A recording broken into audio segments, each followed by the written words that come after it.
My name is Caitlyn Vanderhaege, and I have a new blog in Canada called This Healthy Mom, and it's just so exciting to meet you because everything we read says Dr. Sears on it, and so now I finally actually get to meet you. Well, thank you, Caitlyn. You know, it's really an honor to share everything we've learned with moms. This is my 50th year as a father and a pediatrician.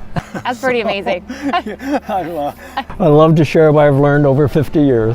That's amazing. Yeah, well, it's just great because I have 3 kids, 3 daughters. Congratulations. Thank you. You don't look that tired. I'd like to think that it's good genes, good genes. Oh, it's a gene. Yeah, okay. So I have my oldest daughter turned 6 in May, and then I have a 3-year-old and then a 9-month-old. So it's thank you. And so I do a lot of online research, and I talk to I actually have a nurse practitioner. So it's great that because your wife is a registered nurse, correct? Yes, yeah. Yes. So it's just wonderful to get everybody's perspective on everything. And I just want to know what your thoughts are on kids and supplements and like when they need them. Obviously, we want everything from our food, but when is there the line where we need to switch to a supplement? Well, generally, see, a supplement is just that. It fills in the gaps. Yeah. So let's take what I think is my favorite supplement. Say an omega-3. Yes. Okay. Perfect. Up in Canada. Yeah. Now, you get fish in Canada, Yes, we do. and you get good wild salmon. Yes. So let's imagine you're coming into my office, and Alexa is 6 months of age, and we're having the starting solids talk. So I'm going to surprise you. And you're probably thinking, do I start rice cereal and all what the old books used to say? So I say, now, Caitlyn, you know, you're growing a little fat head there. That's right. And Alexa is what? Yes. Her brain is mostly fat. Wow, So the way I get moms to remember that, you're growing a little fat head. The brain is 60% fat. So naturally, the foods we would select would be healthy fats. Mother's milk, 40% fat. Yeah, we love So, that one. First food that we do in our practice is avocado. Oh, yes. Healthy fat. Mash it up. And they love the texture. Yes, it gets everywhere. It's wonderful. They love it. And the second food, this will surprise you, is wild salmon. Oh. I have a big sign in my office, salmon at 7 months. Yeah. That's perfect. And Mom said, really? Yeah, you take it, but make it wild. And up in Canada, you get wild salmon. We have beautiful That's salmon. great. You do. And you mash it up. Yep. And you put it on the baby's tongue. Okay. 3 magic words: shaping young tastes. Yes. Okay? So when you start, now if you want me to go a little deep into this, Yeah, of course, yeah. I found if mothers understand the why behind what we say, Exactly. Yeah. oh, I'm going to do that. So let's take that piece of wild salmon, Okay.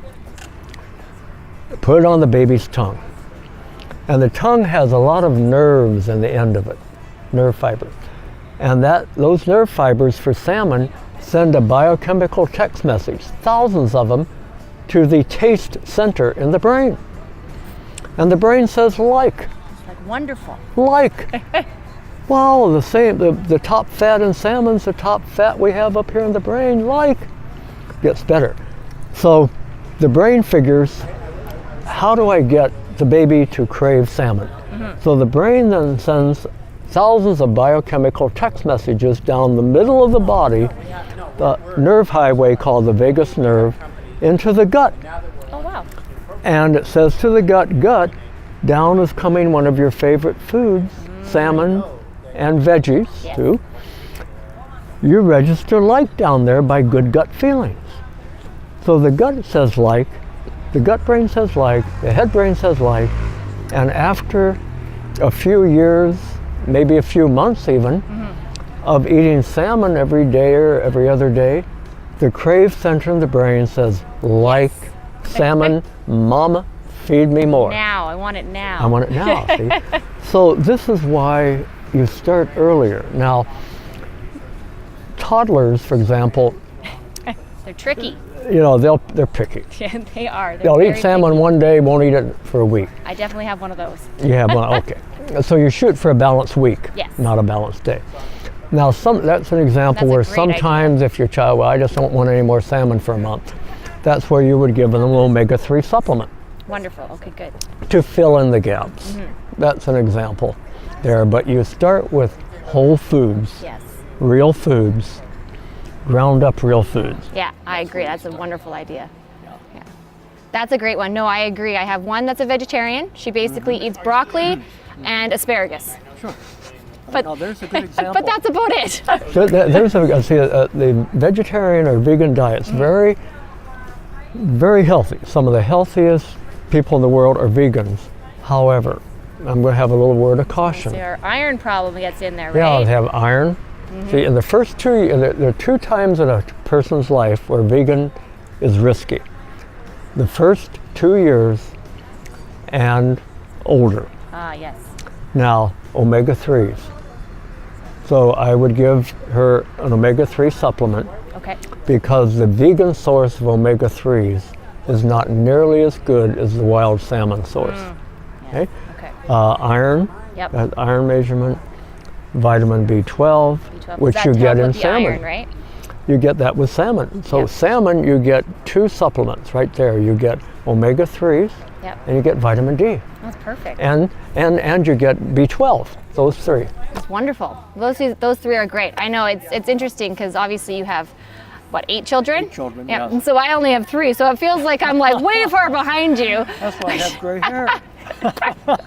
Well, mine's gonna go blonde to gray, so no one's even gonna notice. But I find that with each one, you basically make a meal and then they each eat a part of it. Yeah. So I have my meat eater, my vegetarian, and thankfully the baby is happy with everything currently. As long as she can throw it around the house, she'll eat it. Sure. So, And another little trick, smoothies. oh yes. Say your child's going through a stage they won't eat kale. Well, you take a little bit of kale and you put in a smoothie. Then the next day a little bit more, and a little bit more. We call them sneakies. Yes, sneaking is very good. Sneak it in, and you get it in, and they acquire a taste for that.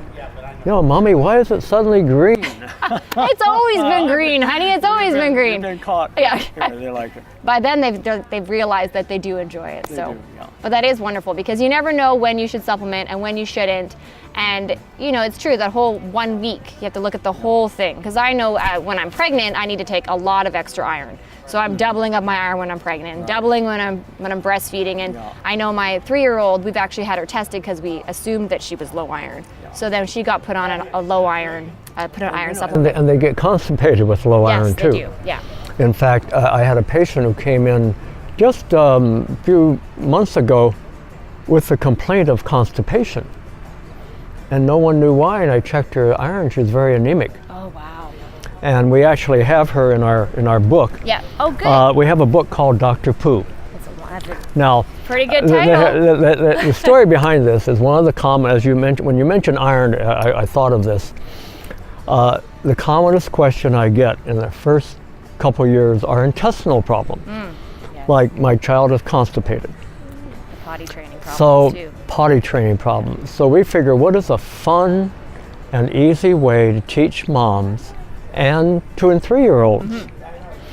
So if they poo more comfortably, they will not hold on to it and very won't true. get constipated. So how can we get them to poo more comfortably?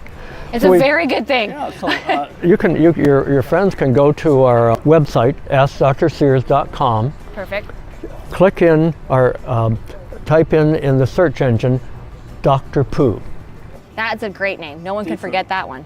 And you download a free ebook. Oh, wonderful. And It's all online. and the free book, and it's got 77 pages, and it's got a lot of little poo rules, for example, what poo should look like, when to worry and when not to. That's a great one because most people don't know what it's supposed to look like. And a smoothie. What is the You know, the recipe in smoothie, look at that. Smoothie recipes, blend rather than juice. there? Yes, because then you get all of Kids it. don't get enough fiber. No, and then So it's one of the things you'll find in the book is the source of really high quality fiber. oh, good. Fiber supplements, sun fiber is one, regular girl. These are high quality fibers that you put within like a smoothie. And so again, the very simple is, the easier it is to go, the easier it is to Then more often they'll go. They'll be much happier. You don't want them to hold on to it. No, we want that one to be smooth, because you have enough accidents as it is already. You want that part to be nice and easy. And in fact, in the older kids, see, when the kids eat too fast, their poo gets hard. Oh, I didn't know that. Yeah. And so what we say, and the book is through all kinds of funny sayings that kids love. The longer you chew, the better you poo. That's a great one. That is a great one, I have to say.